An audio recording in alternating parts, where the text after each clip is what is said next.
Nick Ferrari at breakfast on LBC. Call 0345 6060 973. The Christmas shortages that many newspapers are warning of. 9 minutes before 8 is the time. This is what you're saying on the text, tweets and emails. Brian in Epsom seems furious with me. It's you and the media saying there's going to be shortage. People then panic and overbuy. The media causes the problems. Just let the situation pan out naturally. Look what you did with petrol. I didn't know it was solely down to me, but thank you. Meanwhile, Christine in Lewisham says, I always buy my Christmas presents in September. Everyone always laughs at me. Who's laughing now, seeing as all the presents are bought? Well, congratulations. I haven't even thought about it yet, but I imagine I should write more on that in a moment. Let's come to the other big story today, which is this reform as regards your need to see a GP. And we talked about this, didn't we? We took that heartbreaking call from Ahmed in Bromley on Monday, whose belief was that he was unable to see a GP, and he, in turn, thought that contributed to the early demise of his wife. Well, the government have decided to take action so that you can see your GP, but doctors could be named and shamed if they fail to see their patients. They could face penalties for seeing too few patients. Some new sort of doctor's orders. And here to explain, Health Secretary Sajid Javid. Good morning, Secretary of State. What are you bringing forward today? Good morning. Look, Nick, first thing I'd say is that I think our GPs have been doing a phenomenal job over the pandemic, and have nothing but praise in how they've approached that and all the help they continue to provide. But this is about giving more support to GPs so they can see more patients promptly in a way that the patient chooses. And there's a lot of things in this package, but if I can just highlight two or three things very quickly. The GPs rightly came and said, look, if you want us to see more people, we need more funding for capacity. So this is £250 million in terms of a winter access fund. They wanted to see changes in the infection protection control guidance so they can get more people in their surgeries, but obviously in a safe way. And that's what the UK Health Security Agency is exactly what they've done. And they said, look, can you take some of the workload off us and put it into other parts of primary care?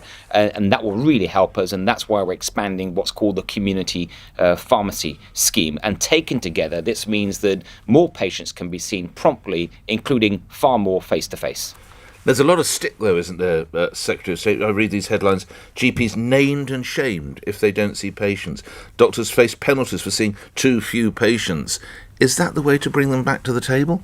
Well, I've seen some of those reports, but I'd rather stick to what's actually happening. And we are providing more transparency at the practice level. So at the moment, when someone wants to see how the data on GPs in their region is done just that at the regional level, and we have been piloting actually now for a couple of years, the NHS has been piloting at a practice level. And I think it's important that patients get to see information at the practice level, not least because I believe in levelling up healthcare across the country. I think there's too many disparities in healthcare, and the more data we have, the better that is. But what is the purpose of league tables, Secretary of State, other than to show that Dr. Ferrari, who's languishing at the bottom of the table 5 years on the run, is clearly a shocking doctor? What does that achieve for Dr. Ferrari? Well, look, we won't be publishing any league tables. You won't be? No, we won't be publishing league tables. So I think what you're referring to there is that once the data is available on a practice by practice basis, at a regional level or a national level, people can take that data and study it in the way that they want. But it's your suggestion that it's made available, surely. The NHS is making the data available. This was a decision actually made. Yes, of course. But do you support league? Okay, well, do you support league tables? Nick, I'm answering your question. The decision on the transparency, what you're referring to, was made a couple of years ago, before I was Health Secretary, and I fully support it. So just to be clear, it's a decision that was made with doctors a couple of years ago. It's going ahead, and that data will be published on a practice-by-practice level. But the more important thing here is that the overall package, the new stuff that's being announced today, which is the cash, the involvement of more pharmacies, the changes in the infection protection guidance, all of this, plus the other measures taken together, will mean that more people can be seen. And in your article in today's Daily Mail, you write, we also need to measure GPs against clearer standards. So we're getting the idea of efficiency of getting an appointment. What are the other standards to which you refer? There will be new standards that the NHS will publish as a result of this pilot that they've done, based on collecting more data. But it will be include information like not just how you're being seen, but for example, how long someone when they phone, how long they might have been waiting on the phone, how quickly are they seen after they phoned into a GP surgery. So there'll be multiple levels of data, as we do with other parts of the NHS, for example, with the 999 service, the 111 service.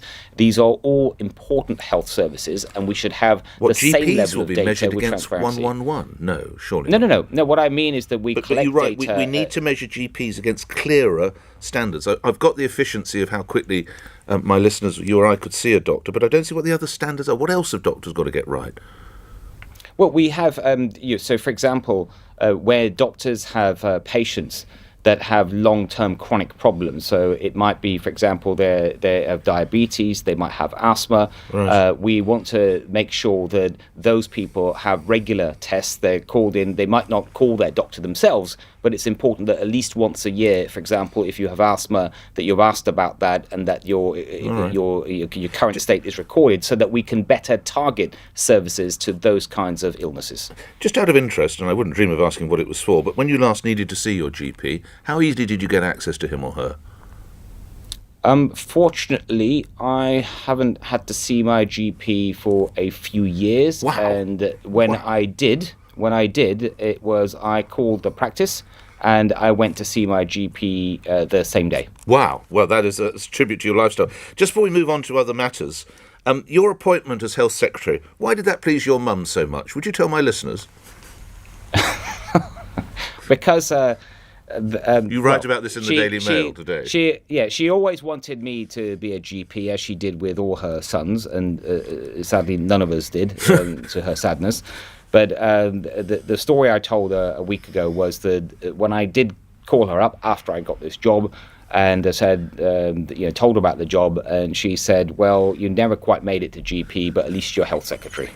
Well, good old mum. Can we talk about some other matters? There is a determination, a Whitehall and local government issue, to try and get people back behind their desks. What is the percentage now in the health and care departments of the percentage of people who are actually back in their respective offices? I don't know the actual percentage, and it's a bit harder for my department because over the pandemic, I think most people understand, we hired a lot of people, and we didn't have desks for those people that we hired. So I think probably the majority are still working outside the office, and that's simply because we don't have enough desks for everyone. Are we inching towards peace in the negotiations between the United Kingdom and the European Union over the so-called Northern Ireland issue? Secretary of State. Well, I think it's clear from what we've all heard in the last couple of weeks, there's still further negotiations to be had. We do think that the protocol needs some sensible changes. My colleague Lord Frost has set that out this week. I know that the EU has published something today. I haven't had time to see that, but it's important that they are engaging in this discussion. I think that's a really good sign.